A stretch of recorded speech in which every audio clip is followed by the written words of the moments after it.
Hello students, वैयक्तिक अध्ययन पद्धति केस स्टडी मेथड पर हमारी चर्चा चल रही थी। उसी चर्चा को आगे बढ़ाते हुए आज हम जानेंगे कि केस स्टडी मेथड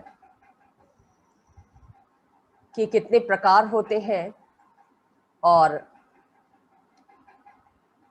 इस पद्धति के अंतर्गत तथ्यों का संकलन किन स्रोतों से किया जाता है। तो जहां तक इसके प्रकार की बात है, किसी भी अन्य शोध की तरह, अन्य शोध पद्धति की तरह वैयक्तिक अध्ययन पद्धति भी विभिन्न रूपों में प्रयोग में लाई जाती है। जैसे इसका पहला रूप है सामुदायिक अध्ययन का, जिसको कलेक्टिव केस स्टडीज कहते हैं। ये सामुदायिक अध्ययन क्या होता है? इस प्रकार के अंतर्गत, वैयक्तिक अध्ययन पद्धति के इस रूप के अंतर्गत अध्ययन के लिए किसी एक समूह या समुदाय को चुन लिया जाता है और उस समुदाय का पूरा अध्ययन किया जाता है। उसकी सभी विशेषताओं को अध्ययन के माध्यम से स्पष्ट करने का प्रयास किया जाता है। चूंकि इस तरह के अध्ययन में केस एक समूह होता है, वो समूह कोई गांव हो सकता है, कोई नगर हो सकता है, कोई प्रजाति हो सकती है, कोई धर्म के मानने वाले लोग हो सकते हैं, किसी खास लिंग के लोग हो सकते हैं, या किसी व्यवसाय से संबंधित समुदाय हो सकता है। तो समुदाय केंद्रित होने के कारण इसको वैयक्तिक अध्ययन का सामुदायिक रूप कहा जाता है, यानी सामुदायिक अध्ययन कहा जाता है।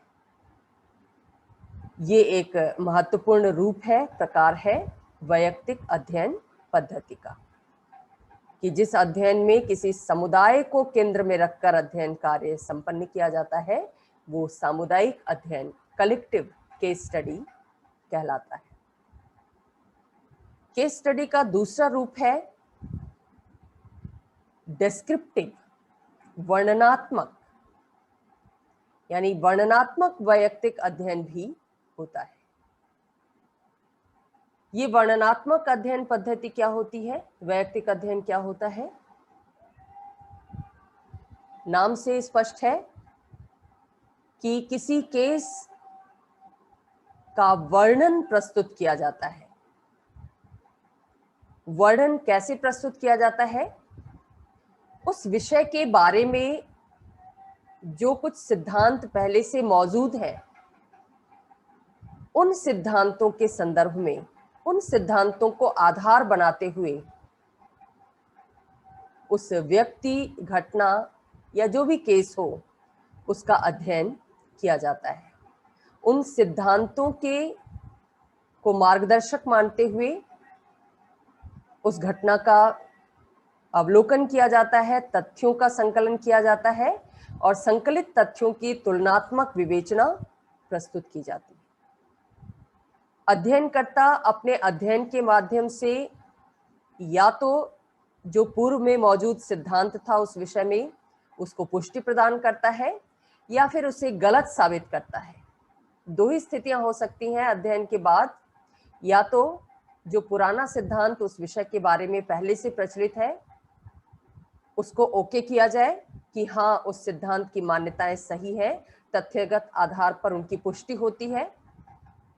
और दूसरी सूरत ये हो सकती है कि तथ्यों के आधार पर उन्हें गलत साबित किया जाए, कि एक समय विशेष में जो अध्ययन किया गया था इस विषय पर और उस अध्ययन के बाद जो सिद्धांत बनाया गया था, वो सिद्धांत विद्यमान तथ्यों के आधार पर पुष्ट नहीं होता है, सत्यापित नहीं होता है, बल्कि आज जो तथ्य मौजूद है वो इस सिद्धांत को झुठलाते हैं जो सिद्धांत पहले से मौजूद है।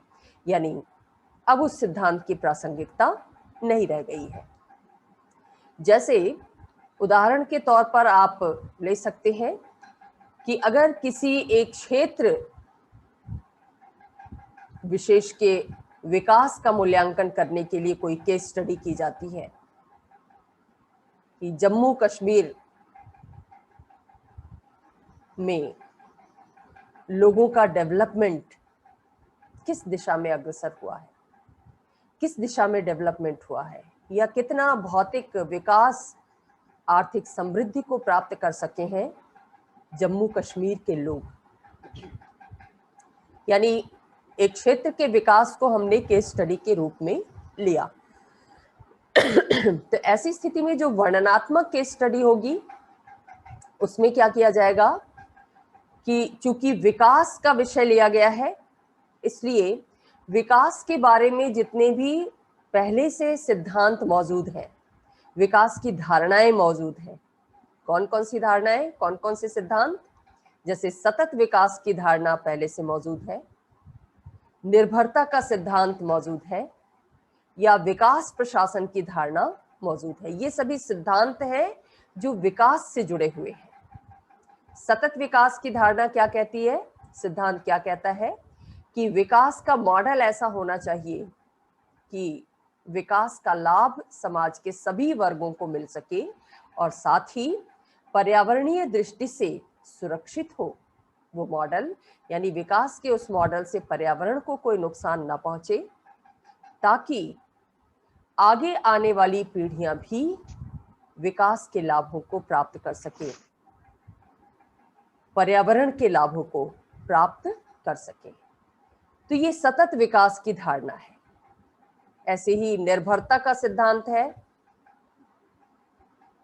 जो अंतर्राष्ट्रीय जगत में प्रतिपादित किया गया विकास को व्याख्यायित करते समय, जो ये मानता है कि जितने भी उत्तर के राष्ट्र हैं, विकसित राष्ट्र हैं, उनका विकास किस पर निर्भर है? जो दक्षिण के राष्ट्र हैं, जो पेरिफेरी के राष्ट्र हैं, परिधि के राष्ट्र हैं, विकासशील राष्ट्र हैं, उनके प्राकृतिक संसाधनों के दोहन पर निर्भर है विकसित देशों का विकास। ऐसे ही विकास प्रशासन की धारणा है जो ये मानती है कि विकास के लिए जरूरी है कि विकासात्मक कार्यों को किया जाए, साथ ही विकासात्मक कार्यों को संपन्न करने का दायित्व जिस प्रशासन के ऊपर है, उस प्रशासन के दृष्टिकोण का भी विकास किया जाए। तो ये विभिन्न सिद्धांत हैं जो विकास से जुड़े हुए हैं। तो जब वर्णनात्मक वैयक्तिक अध्ययन किया जाता है, विकास को मुद्दा बनाया जाता है, किसी क्षेत्र के विकास को, तो अध्ययनकर्ता इन सिद्धांतों में से किसी एक के आधार पर उस क्षेत्र के विकास का मूल्यांकन कर सकता है, उस क्षेत्र के विकास की स्टडी कर सकता है। जैसे वो ये देख सकता है कि जम्मू कश्मीर का जो विकास मॉडल है या जम्मू कश्मीर क्षेत्र का जो विकास हुआ है, वो विकास सतत विकास की धारणा के कितना अनुरूप है,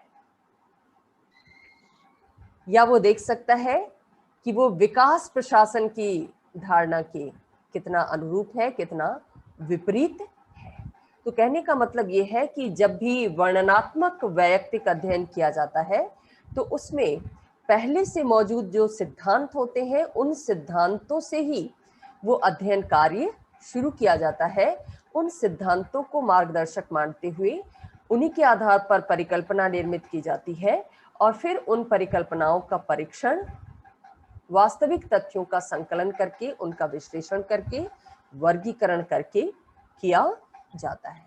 तो ऐसी केस स्टडी जब की जाती है तो उसे वर्णनात्मक केस स्टडी कहते हैं या वर्णनात्मक वैयक्तिक अध्ययन कहते हैं।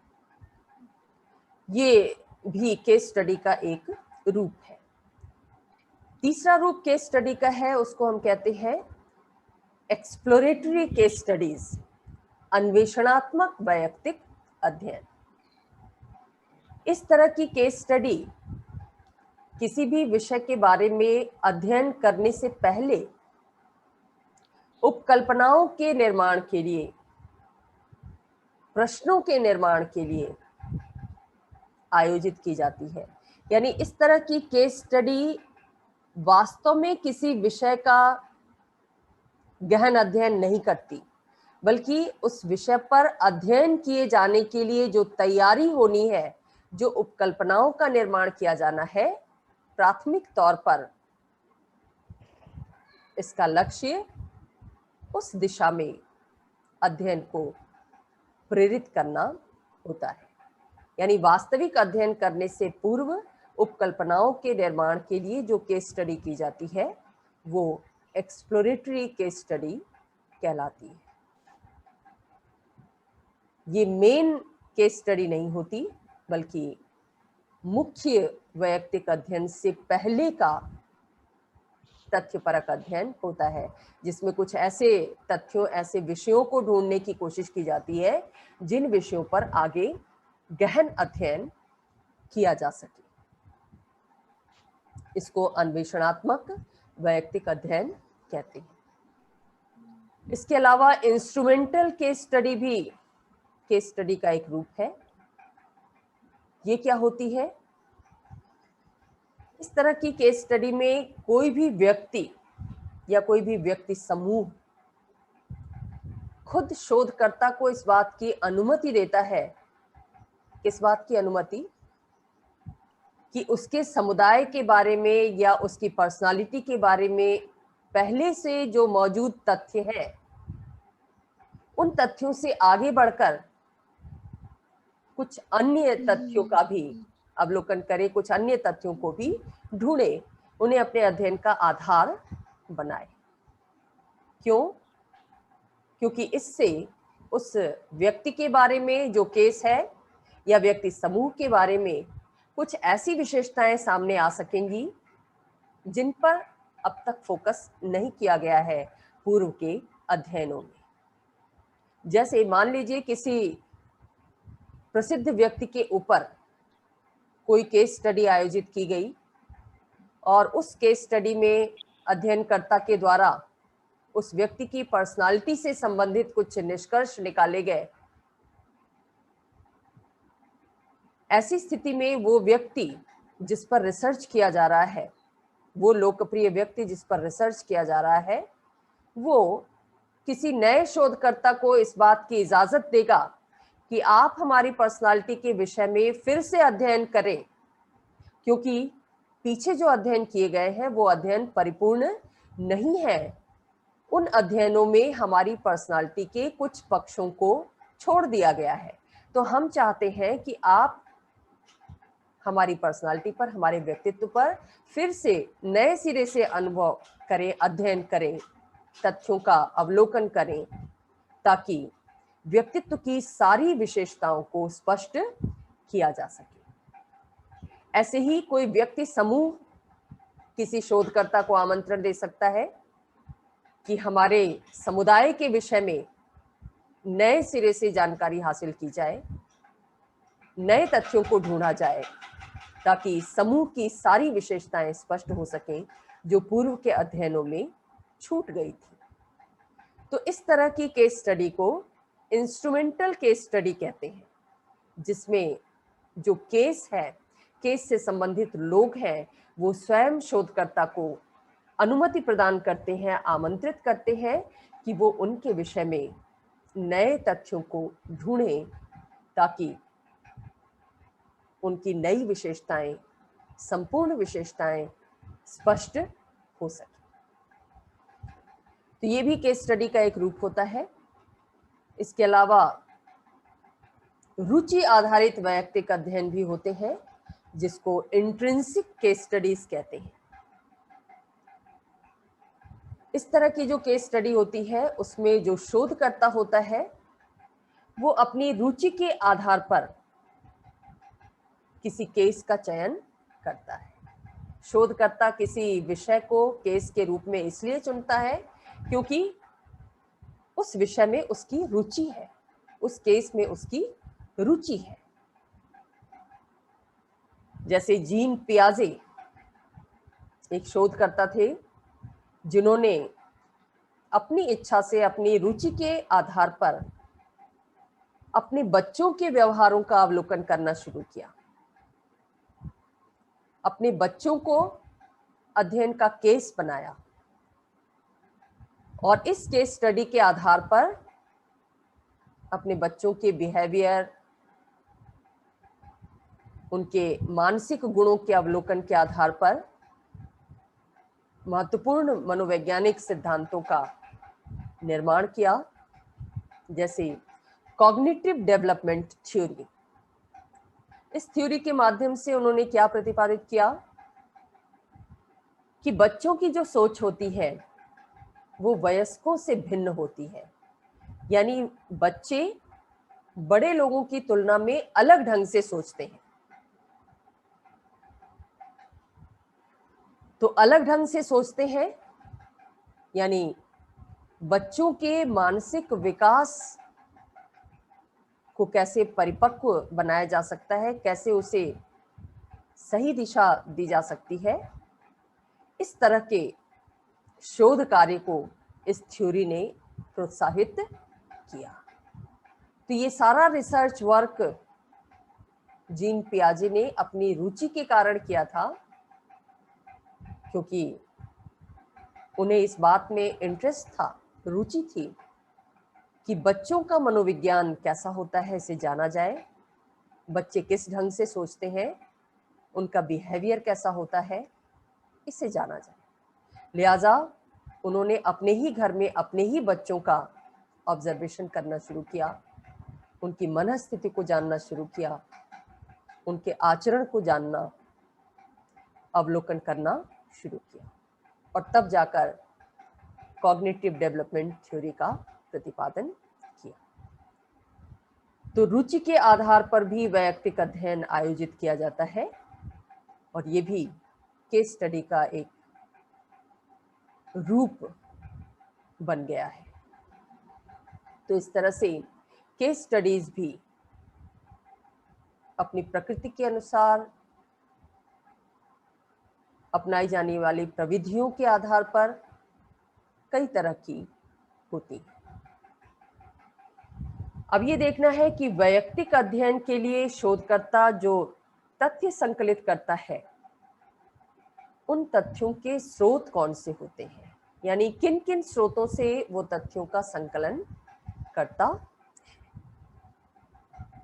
तो सबसे पहला स्रोत है वैयक्तिक अध्ययन का पुरातात्विक दस्तावेज, यानी इतिहास से संबंधित जो रिकॉर्ड्स हैं, उन रिकॉर्ड्स से तथ्य संकलित करता है शोधकर्ता। अगर उसने किसी घटना को केस के रूप में चुना है, किसी जन समूह को केस के रूप में चुना है, या किसी व्यक्ति को अपने केस स्टडी के रूप में चुना है, तो उसे जो तथ्य हैं, ऑथेंटिक तथ्य, वो कहाँ से प्राप्त होते हैं। जितनी भी सरकारी रिपोर्ट्स हैं, जैसे जनगणना संबंधी जो रिकॉर्ड्स हैं, हर 10 वर्ष पर जनगणना आयोजित की जाती है और उसका रिकॉर्ड मेंटेन किया जाता है, जिस जनगणना में देश की जनसंख्या से संबंधित सभी विशेषताओं को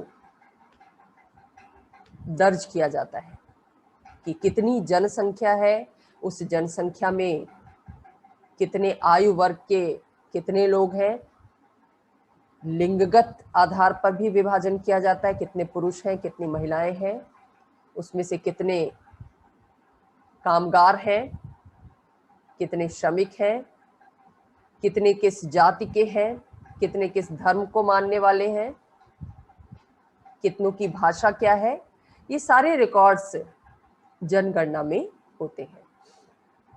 तो एक शोधकर्ता जिस भी समूह का अध्ययन करने जा रहा होता है, या जिस घटना का अध्ययन करने जा रहा होता है, जिस क्षेत्र का अध्ययन करने जाता है, उस क्षेत्र से संबंधित, उस केस से संबंधित तथ्यों को प्राथमिक रूप में इन रिपोर्ट्स से प्राप्त करता है, क्योंकि ये ऑथेंटिक रिपोर्ट्स होती हैं, प्रामाणिक दस्तावेज होते हैं। समय समय पर सरकार के द्वारा या विभिन्न गैर सरकारी संस्थाओं के द्वारा भी सर्वेक्षण कराए जाते हैं, सर्वे कराए जाते हैं नाना समस्याओं पर। जैसे आप सुनते होंगे कि यूनाइटेड नेशंस के द्वारा भी, उसके विभिन्न एजेंसीज के द्वारा विभिन्न विकासशील देशों में सर्वेक्षण कराए जाते हैं, स्वास्थ्य संबंधी सर्वेक्षण, शिक्षा संबंधी सर्वेक्षण, नाना तरह के सर्वेक्षण आयोजित किए जाते हैं। तो उन सर्वेक्षण की जो रिपोर्ट होती है वो भी शोधकर्ता के काम आती है। शोधकर्ता वहां से भी तथ्य संकलित करता है।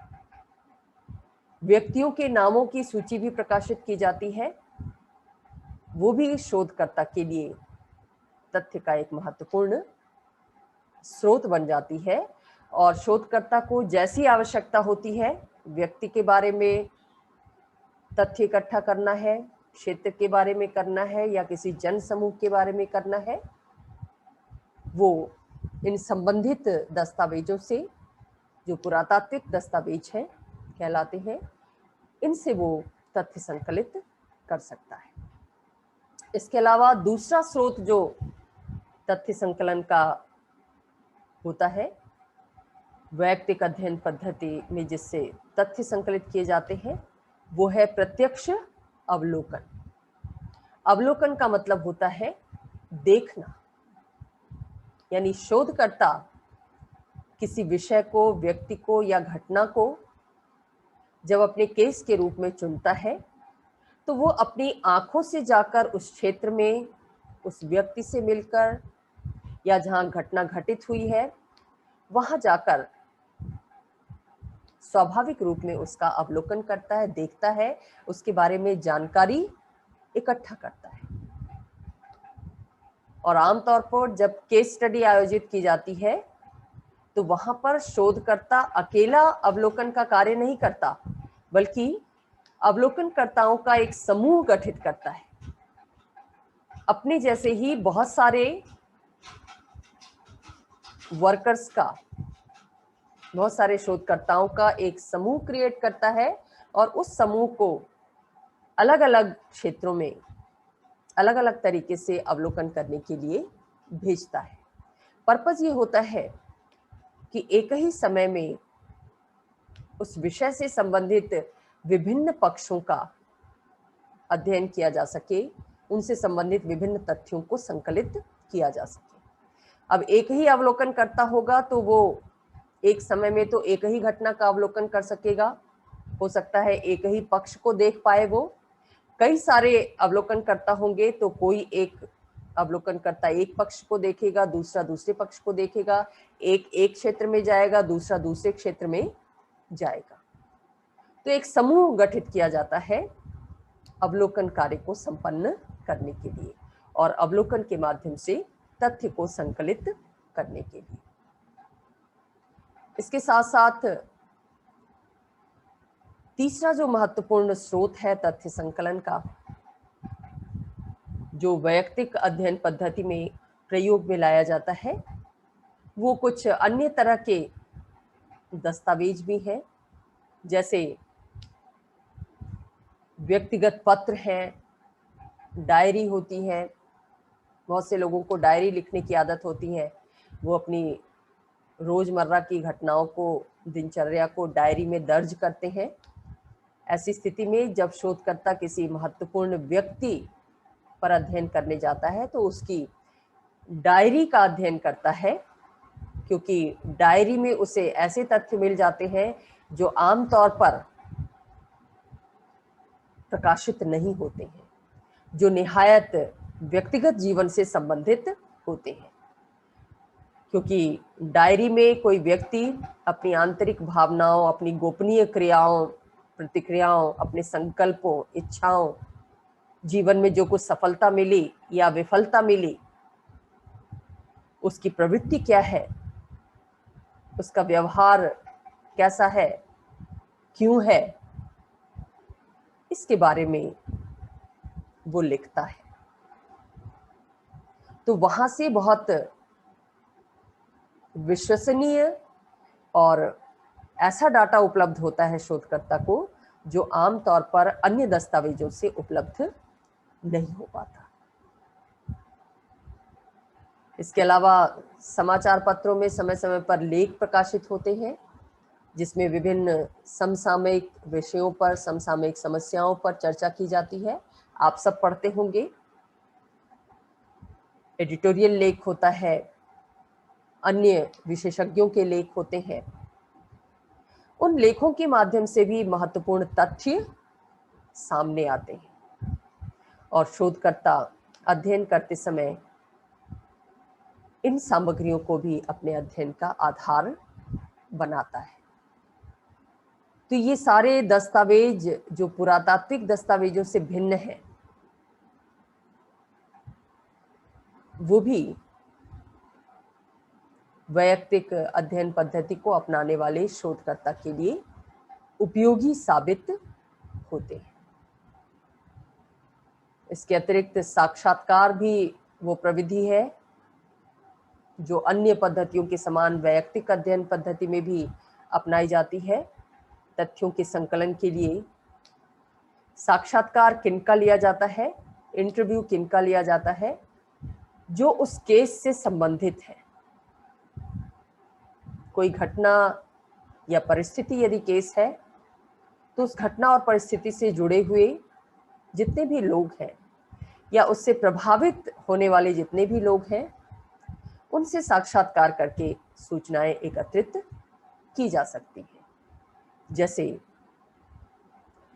कोविड-19 से निपटने के लिए इस समय जो वैक्सीनेशन का अभियान चलाया जा रहा है, किस वैक्सीन का कितना कैसा असर है, क्या प्रभाव और दुष्प्रभाव है, लोगों की उस बारे में क्या प्रतिक्रियाएं हैं, इसकी जानकारी हासिल करने के लिए शोधकर्ता को क्या करना होगा कि जिन लोगों ने वैक्सीन्स लगवाई हैं उनका इंटरव्यू करें, जो लगाने वाले हैं उनका इंटरव्यू करें और उनके साक्षात्कार के माध्यम से जो सूचनाएं एकत्रित हों, उन सूचनाओं का विश्लेषण करके वो किसी निष्कर्ष पर पहुंचे कि कौन सी वैक्सीन या वैक्सीन का कौन सा प्रोग्राम सबसे ज़्यादा प्रभावी है, सबसे ज़्यादा उपयोगी है। तो इस तरह का साक्षात्कार जब आयोजित किया जाता है तो वो नियोजित भी हो सकता है, पहले से संरचित हो सकता है या असंरचित हो सकता है, अटैंडम हो सकता है। जब हम किसी का साक्षात्कार लेने जाते हैं तो साक्षात्कार की तैयारी जब पहले से करके जाते हैं कि हमें सामने वाले से कौन से प्रश्न पूछने हैं, इस प्रश्न का आंसर अगर उसके द्वारा ये दिया जाता है तो कौन सा क्रॉस क्वेश्चन करना है, मतलब साक्षात्कार की पूरी तैयारी जब शोधकर्ता के द्वारा की जाती है तब साक्षात्कार लिया जाता है, तो उसे पूर्व नियोजित या पूर्व संयोजित साक्षात्कार कहते हैं। और जब शोधकर्ता अचानक से फील्ड में पहुंच जाता है, बिना बताए पहुंच जाता है इंटरव्यू लेने, बिना किसी पूर्व तैयारी के चला जाता है, अटेंडम ही उनसे क्वेश्चन करने लगता है, तो ऐसा साक्षात्कार असंरचित होता है या अनियोजित होता है। तो साक्षात्कार किसी भी रूप में हो, वो सूचनाओं को, तथ्यों को एकत्रित करने का एक महत्वपूर्ण साधन है वैयक्तिक अध्ययन पद्धति के अंतर्गत। जीवनी भी तथ्य संकलन की एक प्रविधि है, एक स्रोत है। आप जानते हैं कि विभिन्न प्रसिद्ध व्यक्तियों की जीवनी का लेखन किया जाता है नाना लेखकों के द्वारा। तो जब उस व्यक्ति को अध्ययन का विषय बनाया जाता है तो उसके बारे में जो जीवनी लिखी गई है, उस जीवनी से भी महत्वपूर्ण तथ्य एकत्रित किए जाते हैं। जैसे महात्मा गांधी की जीवनी बहुत से लोगों के द्वारा लिखी गई। गांधी पर जब अध्ययन करना हो तो उनकी जीवनी को पढ़ने से बहुत सारे पहलू स्पष्ट होते हैं। जीवनी की खासियत ये होती है कि जिसकी जीवनी लिखी गई है उसके जीवन से संबंधित जितने भी तथ्य हैं, जितनी भी आधारभूत घटनाएं हैं या उसके जीवन से संबंधित जितने भी अनुभव हैं, उन सबका बड़ा व्यवस्थित ढंग से वर्णन किया जाता है। जैसे उसकी परिवार की पृष्ठभूमि कैसी है, उसके व्यक्तित्व का प्रभाव कैसा है, परिवार में जो महत्वपूर्ण घटनाएं घटी उसका उसके जीवन पर कैसा प्रभाव पड़ा, उसके अपने जीवन के अनुभव क्या है, उस व्यक्ति के अपने विचार और दृष्टिकोण क्या है। इन सबको एक जीवनी में बड़े व्यवस्थित ढंग से पिरोया जाता है। और यही वजह है कि जब एक शोधकर्ता किसी व्यक्ति को अपनी केस स्टडी का विषय बनाता है, केस स्टडी के रूप में चुनता है, तो जीवनी वहां उसे तथ्य संकलित करने में बहुत सहायक सिद्ध होती है। जीवनी के अलावा शोधकर्ता को किसी व्यक्ति के जीवन से संबंधित जो भौतिक वस्तुएं उपलब्ध हैं, अवशेष हैं, उनका अध्ययन करके भी, उनका अवलोकन करके भी बहुत सारे तथ्य उसके पास आ जाते हैं।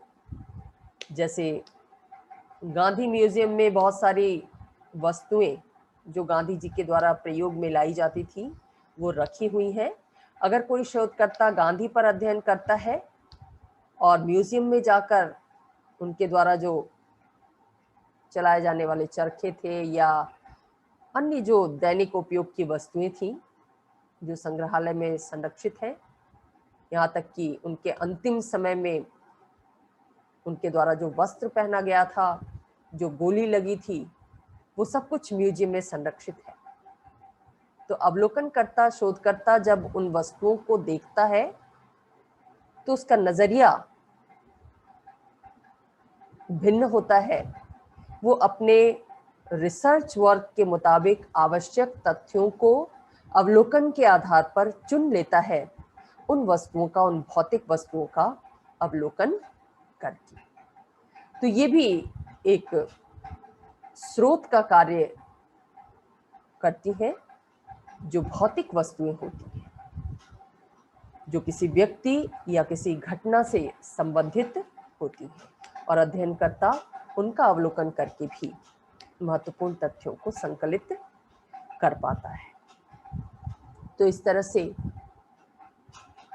आपने देखा कि वैयक्तिक अध्ययन पद्धति के क्या प्रकार होते हैं, कितने प्रकार होते हैं, और वैयक्तिक अध्ययन पद्धति को अपनाते समय एक शोधकर्ता किन स्रोतों के माध्यम से तथ्यों का संकलन करता है।